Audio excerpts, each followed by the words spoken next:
To my channel. मैं पढ़ाकू बच्चों बोलना भूल गई क्योंकि मुझे पता है सारे बच्चे पढ़ ही रहे होंगे। ओके, हेलो पढ़ाकू बच्चों, तुम सबको भी hello, welcome back to my channel. और आज मैं आपके लिए लेके आई हूँ 7th class chapter 1 nutrition in plants का लेक्चर 2। तो आज हम ना इस चैप्टर को फटाफट से टाटा बाय बाय कर देंगे। ओके, तो हम इस चैप्टर का लेक्चर 2 में हम किस बारे में बात करने जा रहे हैं। अगर आपको याद हो तो मैंने आपको लास्ट लेक्चर में फोटोसिंथेसिस और autotrophic nutrition, mode of nutrition के बारे में बताया था, जिसमें जो ऑर्गेनिजम्स हैं वो अपना फूड खुद बना सकते हैं। पर अब हम बात करेंगे उन ऑर्गेनिजम्स के बारे में जो अपना फूड खुद नहीं बना सकते। बेचारों के पास क्लोरोफिल नहीं है ना, क्या करें, क्लोरोफिल है नहीं तो फूड खुद बना नहीं सकते। बट टू बी प्रिसाइज, ऐसे कुछ प्लांट्स के बारे में जो हेटेरोट्रॉफिक मोड ऑफ न्यूट्रिशन के हिसाब से चलते हैं। तो चलिए हम सबसे अपना जो टॉपिक है वो स्टार्ट करते हैं। एनसीईआरटी का टॉपिक 1.3, टॉपिक का नाम मैं भूल गई और यहाँ पे अभी फ्लैश हो जाएगा।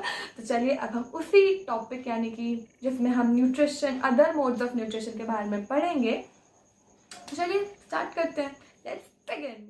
तो चलिए अब आपका टॉपिक आपकी स्क्रीन पे है other modes of nutrition in plants. तो वी विल स्टडी अबाउट वो सारे अदर मोड्स ऑफ न्यूट्रिशन जो वो प्लांट्स यूज करते हैं जिनके पास क्लोरोफिल नहीं होता। अब कुछ ऐसे बेचारे से प्लांट्स हैं जिनके पास क्लोरोफिल होता ही नहीं है। अब उनके पास क्लोरोफिल नहीं है तो फोटोसिंथेसिस नहीं कर सकते।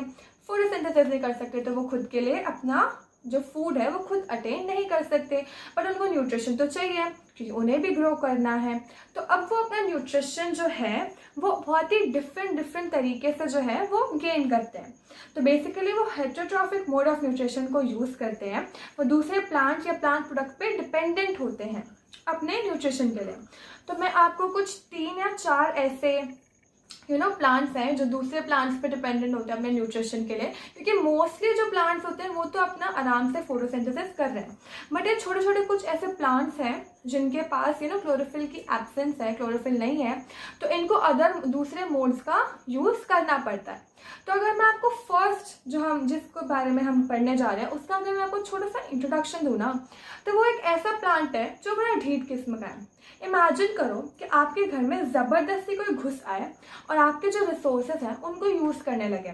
आपका टीवी देखने लगे, आपका खाना खाने लगे, आपका बेडरूम शेयर करने लगे, लेकिन आपने उसे नहीं बुलाया पर वो ज़बरदस्ती घुस के आया है। तो यही कुछ कैरेक्टरिस्टिक ना हमारे इन भाई साहब के पास है। तो ये जो भाई साहब है ना, ये ऐसे किसी भी प्लांट के ऊपर उगना चालू हो जाते हैं और उनके न्यूट्रिएंट्स लेने चालू कर देते हैं। तो इनको हम साइंस की भाषा में बड़े ही प्यार से पैरासाइट्स बुलाते हैं। तो चलिए सुनते हैं पैरासाइट्स की कहानी मेरी जुबानी तो चलिए मैं पैरासाइट्स के बारे में आपको एक एग्जाम्पल से बताती हूँ। आपको ना यहाँ साइड में एक इमेज दिख रही होगी। अब आप इस इमेज को ध्यान से देखिए। आपको इस पेड़ के ऊपर कुछ येलो कलर के टैबुलर काइंड ऑफ स्ट्रक्चर्स दिख रहे हैं। तो ये जो येलो कलर के टैबुलर काइंड ऑफ स्ट्रक्चर्स है ना, इन्हें हम पैरासाइट्स कहते हैं। बेसिकली ये जो है इसे कस्क्यूटा कहते हैं, यानी कि अमर बेल। तो ये जो अमर बेल होती है ना, इसके अंदर क्लोरोफिल नहीं होता। तो अगर क्लोरोफिल नहीं है तो अब इसको खाना तो चाहिए, फोटोसिंथेसिस कर नहीं सकता। तो ये एक होस्ट को ढूंढता है एंड उसके ऊपर ग्रो करता है। तो ये जिस भी होस्ट के ऊपर ग्रो करता है ना, ये उसी पे डिपेंडेंट होता है अपने न्यूट्रिशन के लिए। तो जैसे कि इस ट्री के ऊपर जो अभी आपने पिक्चर में देखा, उस ट्री के ऊपर अमर बेल जो है वो ग्रो कर रही थी, तो वो उसी ट्रे से उसका जो न्यूट्रिशन का शेयर है थोड़ा सा ले लेगी। अब जैसे कि मतलब वही बात है ना, मतलब पेड़ से उसने पूछा नहीं है कि मैं ग्रो कर लूँ, बट वो अपने आप ग्रो कर रहा है। तो पैरासाइट्स को हम पैरासाइट्स इसलिए कहते हैं क्योंकि वो फोर्सफुली किसी होस्ट के ऊपर ग्रो करना स्टार्ट कर देते हैं और उसके ऊपर डिपेंड हो जाते हैं और फिर वो होस्ट को हार्म भी करते हैं। क्योंकि अगर मैं एक पेड़ हूँ और मैं 100% न्यूट्रिएंट्स मुझे मिल रहे हैं और कोई ज़बरदस्ती आके मेरे से 30% न्यूट्रिएंट्स ले ले, तो मेरा तो हार्म हो रहा है ना। तो इसको हम कहते हैं पैरासाइट्स। अगर हम पैरासाइट्स की डेफिनेशन के बारे में बात करें तो parasites are those organisms which live on other organisms for its nutrition and gets dependent on that other organism for its nutrition and cause harm to the host। तो वो क्या करता है, एक होस्ट को पकड़ता है उसी के ऊपर ग्रो करता है एंड उसी पे डिपेंडेंट हो जाता है अपने न्यूट्रिशन के लिए। यानी कि ज़बरदस्ती वाला ही चीज़ कि भाई पेट ने बुलाया नहीं बट फिर भी घुसे चले जाओ, तो क्योंकि अब वो क्लोरोफिल है नहीं उसके पास, फोटोसिंथेसिस वो कर नहीं सकता। तो जो पैरासाइट्स होते हैं ना वो यही मोड ऑफ अपना जो न्यूट्रिएंट्स है इसी वो अपने जो न्यूट्रिशंस है इसी से वो गेन करते हैं। तो ये था पैरासाइट्स का एग्जाम्पल।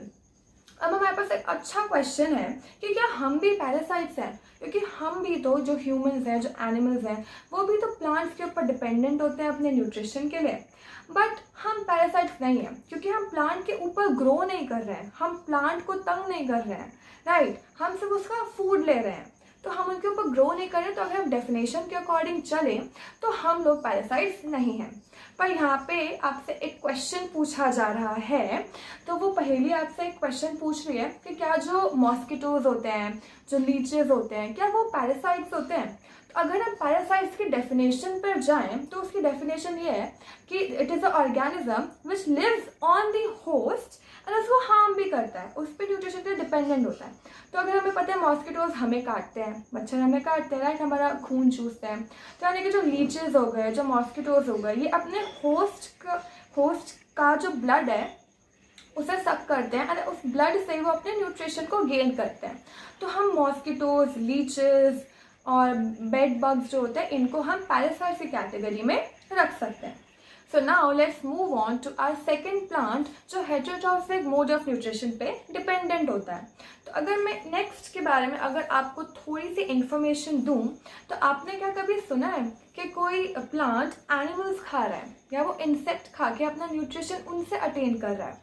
नहीं ना, या फिर क्या पता आप लोगों ने सुना होगा, बट ऐसे बहुत सारे प्लांट्स होते हैं जो इंसेक्ट्स खा के उनको डाइजेस्ट करके अपना जो न्यूट्रिशन है वो अटेन करते हैं। तो हम नेक्स्ट में ऐसे ही कुछ प्लांट के बारे में पढ़ने जा रहे हैं जिसका नाम है पिचर प्लांट। तो जो पिचर प्लांट होता है वो इंसेक्ट्स को ट्रैप करता है, उन्हें डाइजेस्ट करता है और उन्हीं से अपना जो न्यूट्रिशन है वो गेन करता है। तो चलिए now let's study about pitcher plant. तो चलिए let's study about those plants जो कि इंसेक्ट को खाकर अपना जो न्यूट्रिएंट्स है वो गेन करते हैं।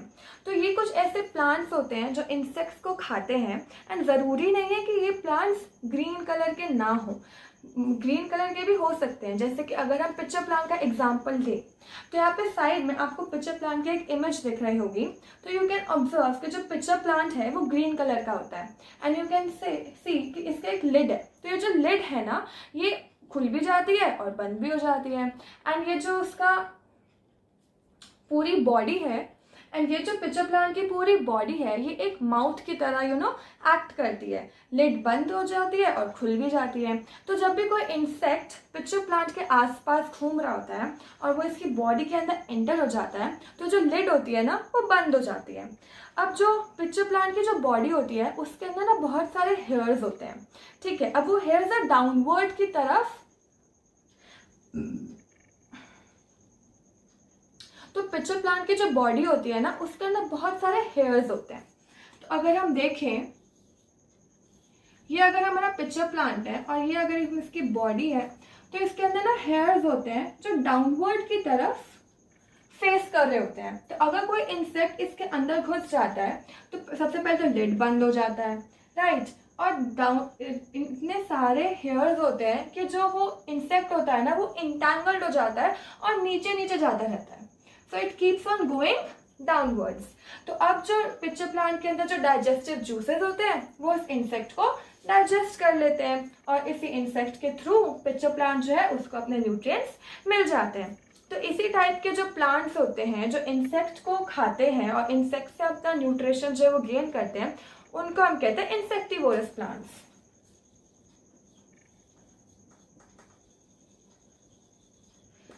And as I already told you कि ज़रूरी नहीं है कि इंसेक्टिवोरस प्लांट्स जो है वो नॉन ग्रीन कलर के हो।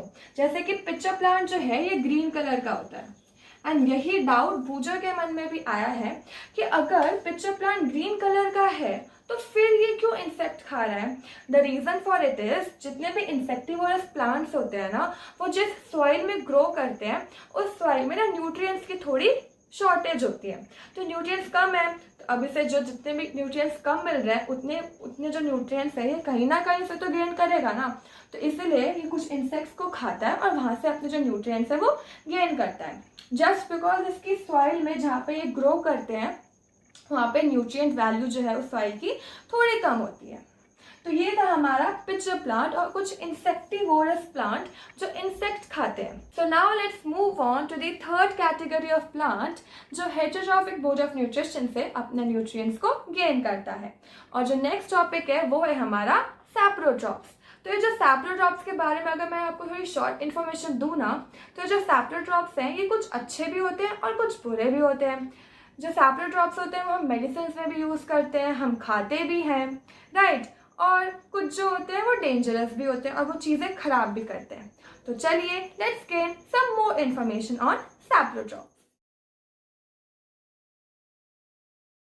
Now let us discuss about saprotrophs.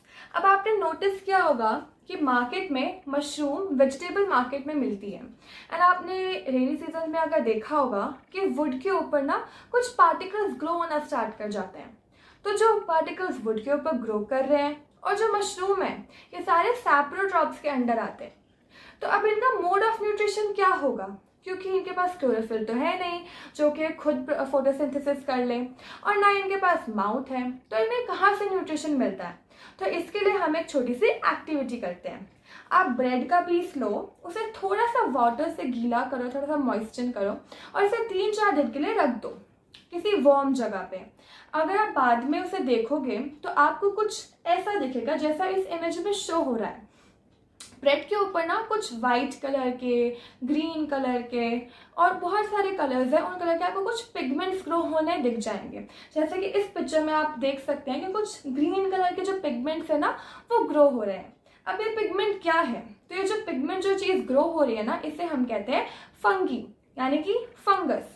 तो ये जो फंगस होती है ना ये क्या करती है, डेड एंड डीकेइंग मैटर के ऊपर ग्रो करती है एंड कुछ अपने डाइजेस्टिव जूसेस सिक्रीट करती है और उसको थोड़ा सोल्यूशन में कन्वर्ट कर देती है एंड फिर तब उन्हीं डेड एंड डीकेइंग मैटर से ये अपना न्यूट्रिशन जो है वो अटेन करती है।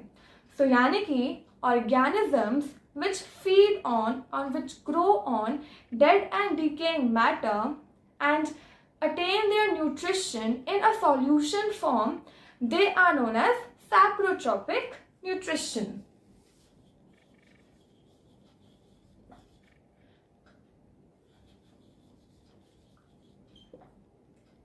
सैप्रोट्रॉपिक न्यूट्रिशन जो होता है इसमें जो ऑर्गेनिजम्स होते हैं ना वो डेड एंड डीकेइंग मैटर के ऊपर ग्रो करते हैं। जैसे कि fungus dead and decaying matter के ऊपर ग्रो करते हैं और ये ना सोल्यूशन फॉर्म में अपना जो न्यूट्रिशन है ना वो अटेन करते हैं। ठीक है, तो जो फंगस होती है ना वो बहुत जगह ग्रो करती है। ये पिकल्स में ग्रो हो सकती है, ये रेनी सीजन्स में आपके शूज़ के ऊपर, लेदर के ऊपर, क्लोथ्स के ऊपर बहुत जगह ग्रो कर सकती है। जैसे कि लेदर हो गया, क्लोथ हो गया, ये सारे तो डेड एंड डीकेइंग मैटर्स हैं, राइट। ये लिविंग बींग्स तो नहीं है, इनमें जान तो नहीं है। तो जितने भी डेड पार्टिकल्स होते हैं, जितनी भी डेड चीज़ें होती है ना उनके ऊपर ये जो फंगस है वो ग्रो करती है। अब हमारे माइंड में एक डाउट आता है कि सिर्फ रेनी सीजन्स के टाइम पे क्यों ये जो फंगस होती है ये इतना ज़्यादा ग्रो करती है और चीज़ें हार्म करती है। क्योंकि ये जो फंगस स्पोर्स होते हैं ना ये एयर में प्रेजेंट होते हैं एंड जब भी इन्हें कोई वेट या फिर वार्म चीज़ मिल जाती है ना तो ये उनके ऊपर ग्रो करने लग जाते हैं एंड जब भी उनके ऊपर ग्रो करते हैं तो ये अपने आप को मल्टीप्लाई करते हैं और उस पर्टिकुलर चीज़ को ख़राब कर देते हैं। बाकी सैप्रोट्रॉप्स होते हैं ना उनमें से कुछ जो होते हैं वो मेडिसिन में यूज़ होते हैं और बाकी जैसे कि मशरूम हो गया, यीस्ट हो गया, ये सब हमारे लिए काफ़ी इंपॉर्टेंट होते हैं। तो ये कुछ ही कैटेगरीज होती हैं जो हमारी हेल्प करती हैं, बाकी सारी मोस्टली कैटेगरीज होती है वो रेनी सीजन में हमें परेशान करती है। अब चलिए चलते हैं हमारी फोर्थ कैटेगरी के ऊपर। और ये जो फोर्थ कैटेगरी है ना ये वैसे प्लांट्स हैं जो साथ में मिलजुल कर रहते हैं और ये खुद डिसाइड करते हैं कि हाँ हम म्यूचुअली एक रिलेशनशिप में रहेंगे, तुम मुझे शेल्टर देना, मैं तुम्हें फूड दूंगा। तो इस टाइप के रिलेशनशिप को हम सिम्बायोटिक रिलेशनशिप कहते हैं। तो चलिए अब इस टाइप के जो प्लांट्स हैं इनके बारे में थोड़ी और इन्फॉर्मेशन गैदर करते हैं।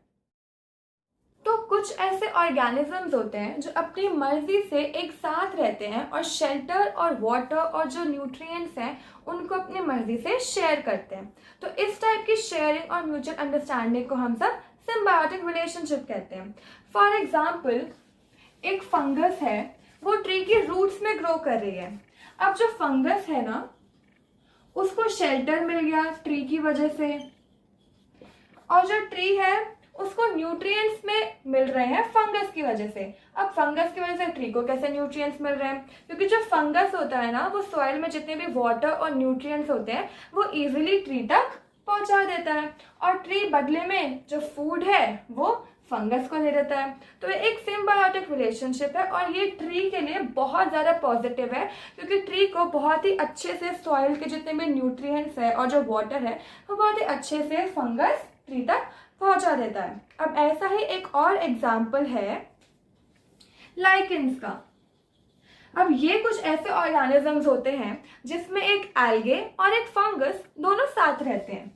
अब जैसे कि एल्गे, हमने पहले ही पढ़ा था कि जो एल्गे होता है उसके पास क्लोरोफिल होता है, राइट, तो वो फोटोसिंथेसिस कर सकता है। जो फंगस है वो एल्गे को वाटर, मिनरल्स और शेल्टर देता है, और बदले में एल्गे क्या करता है? एल्गे फंगस को फूड देता है। तो यानी कि एल्गे को शेल्टर मिल गया और जो फंगस है उसको फूड और न्यूट्रिएंट्स मिल गए। तो ये इनका एक सिम्बायोटिक रिलेशनशिप होता है। तो मैंने आपको दो एग्जांपल दिए, एक ट्री और फंगस का और एक एल्गे और फंगस का। अब हमने इसी टॉपिक में ये चीज़ पढ़ी कि सॉइल के अंदर बहुत सारे न्यूट्रिएंट्स होते हैं, बट अगर हम एक सॉइल के अंदर बार बार प्लांट्स को ग्रो करते रहेंगे तो कभी ना कभी तो उसके जो न्यूट्रिएंट्स है वो खत्म हो जाएंगे। ऑब्वियसली न्यूट्रिएंट्स को कभी ना कभी तो खत्म होना होता है। तो लेकिन वो जो न्यूट्रिएंट्स है वो सॉइल रिप्लेनिश कैसे करती है? तो हमारा जो नेक्स्ट और इस चैप्टर का लास्ट टॉपिक है वो यही है कि सॉइल अपने जो न्यूट्रिएंट्स है उसको रिप्लेनिश कैसे करती है। तो चलो इसके बारे में भी हम पढ़ लेते हैं। Let's move on to our last topic, how nutrients are replenished in the soil. So we all know कि जब भी हम प्लांट्स को ग्रो करते हैं सॉइल में तो वो सॉइल के जितने भी न्यूट्रिएंट्स है ना वो यूज़ कर लेते हैं, जिसकी वजह से सॉइल में जो न्यूट्रिएंट्स है उनकी कमी पड़ जाती है। तो अब उन्हें रिप्लेनिश करने के लिए कुछ तो चाहिए ना। अब आपने कभी नोटिस किया हो तो फार्मर्स अपने फार्म में फर्टिलाइजर्स और मैन्योर्स डालते हैं, और फर्टिलाइजर्स और मैन्योर्स जो जितने भी फार्मर्स हैं उनके फ्रेंड्स कहलाए जाते हैं, क्योंकि फर्टिलाइजर्स और मैन्योर्स बहुत ज़्यादा न्यूट्रिएंट रिच होते हैं। फर्टिलाइजर्स और मैन्योर्स के अंदर पोटेशियम, नाइट्रोजन, फास्फोरस, बहुत सारी न्यूट्रिएंट वैल्यू होती है। तो अगर आपको प्लांट को ग्रो करना है और उसे हेल्दी रखना है तो आपको उसके न्यूट्रिएंट्स की रिक्वायरमेंट को फुलफिल करना होगा, और फर्टिलाइजर्स और मैन्योर्स उनकी प्लांट्स की न्यूट्रिएंट रिक्वायरमेंट को फुलफिल करते हैं, जिसकी वजह से जो प्लांट्स हैं वो हेल्दी तरीके से ग्रो करते हैं और फिर वो अपना यील्ड देते हैं। हमने पहले ही पढ़ा था कि हमारे जो प्लांट्स हैं ना उनको नाइट्रोजन चाहिए होता है प्रोटीन बनाने के लिए। अब जैसे कि नाइट्रोजन जो है वो भी डेफिशिएंट हो जाता है, हम फर्टिलाइजर्स डाल सकते हैं और नाइट्रोजन की क्वांटिटी को इंक्रीज कर सकते हैं, पर वो सिर्फ एक तरीका है। बट कुछ प्लांट्स ऐसे भी होते हैं जिनके साथ ना बैक्टीरियाज ग्रो करते हैं। अब अगर आपको याद हो तो मैंने आपको बताया था कि नाइट्रोजन हमारी एयर में बहुत ज़्यादा अबंडेंस में अवेलेबल है, बट प्लांट्स उसे डायरेक्टली यूज़ नहीं कर पाते हैं, उन्हें सॉल्युबल फॉर्म में नाइट्रोजन चाहिए होता है, और कुछ ऐसे बैक्टीरियाज होते हैं जो उसे सॉल्युबल फॉर्म में कन्वर्ट कर देते हैं। तब हमने कोई एग्जाम्पल नहीं किया था, पर अब हम एक एग्जाम्पल करेंगे राइजोबियम बैक्टीरिया के बारे में। Let me tell you some more information about rhizobium bacteria. तो ये जो राइजोबियम बैक्टीरिया होता है ना, ये जो आपके एटमॉस्फेयर में जितने भी तो ये जो राइजोबियम बैक्टीरिया होता है ना, ये जितनी भी आपके नाइट्रोजन एटमॉस्फेयर में प्रेजेंट होती है उनको बहुत ही इजीली सॉल्युबल फॉर्म में कन्वर्ट कर देता है। तो इसीलिए ये भी एक फार्मर का फ्रेंड कहलाया जाता है। जो राइजोबियम बैक्टीरिया होता है ना, ये मूंग, बीन्स, इन सभी प्लांट्स के रूट्स में ग्रो करने लगता है। और ये जो प्लांट्स होते हैं ये बदले में इसे शेल्टर और फूड प्रोवाइड करते हैं। तो जो प्लांट्स जिनकी रूट्स में राइजोबियम बैक्टीरिया ग्रो करता है उन्हें हम लेग्यूमिनस प्लांट्स कहते हैं। और जैसे कि बीन्स हो गए, मूंग हो गए, ये जो प्लांट्स हैं इनको नाइट्रोजन मिल जाता है राइजोबियम की वजह से, और राइजोबियम को फूड और शेल्टर मिल जाता है। और अगर आप कंपेयर करो तो ये दोनों एक सिम्बायोटिक रिलेशनशिप में होते हैं। दोनों का फायदा हो रहा है, राइजोबियम को फूड और शेल्टर मिल रहा है और इन सभी प्लांट्स को, लेग्यूमिनस प्लांट्स को नाइट्रोजन मिल रहा है। तो ये जो एसोसिएशन है ये फार्मर्स के लिए बहुत ही ज़्यादा बेनिफिशियल साबित होती है। तो यहाँ पे आपका जो चैप्टर है वो ख़त्म होता है एंड हमने इस चैप्टर में ऑटोट्रॉपिक मोड और हमने इस चैप्टर में ऑटोट्रॉपिक मोड ऑफ न्यूट्रिशन और हेटेरोट्रॉपिक मोड ऑफ न्यूट्रिशन दोनों के बारे में डिस्कस किया। हमने प्लांट्स अपना खुद का फूड कैसे बनाते हैं, फोटोसिंथेसिस प्रोसेस कैसे होता है उसके बारे में भी पढ़ा, और हमने अलग अलग प्लांट्स के बारे में पढ़ा जो डिफरेंट मोड्स ऑफ न्यूट्रिशन से अपना जो न्यूट्रिशन है वो अटेन करते हैं। और फिर हमने लास्ट में पढ़ा कि जो सॉइल है उसको हम फर्टिलाइजर्स और मैन्योर्स का यूज़ करके रिप्लेनिश कर सकते हैं, और या फिर हम राइजोबियम जो बैक्टीरिया है उसकी हेल्प से कुछ सिलेक्टिव लेग्यूमिनस प्लांट्स को नाइट्रोजन प्रोवाइड कर सकते हैं। सो ये एक बहुत ही अच्छा और एक इजी चैप्टर था। आई होप आपको भी ये चैप्टर थोड़ा सा इजी लगे। अगर आपको मेरा पढ़ाने का तरीका पसंद आया है और आपको ये चैप्टर बहुत अच्छे से समझ आया तो वीडियो को लाइक ज़रूर करना और चैनल को सब्सक्राइब कीजिए ताकि आप बाकी सारे 7th क्लास के चैप्टर्स भी देख सके। तो मिलती हूँ आपसे नेक्स्ट वीडियो में। Bye bye.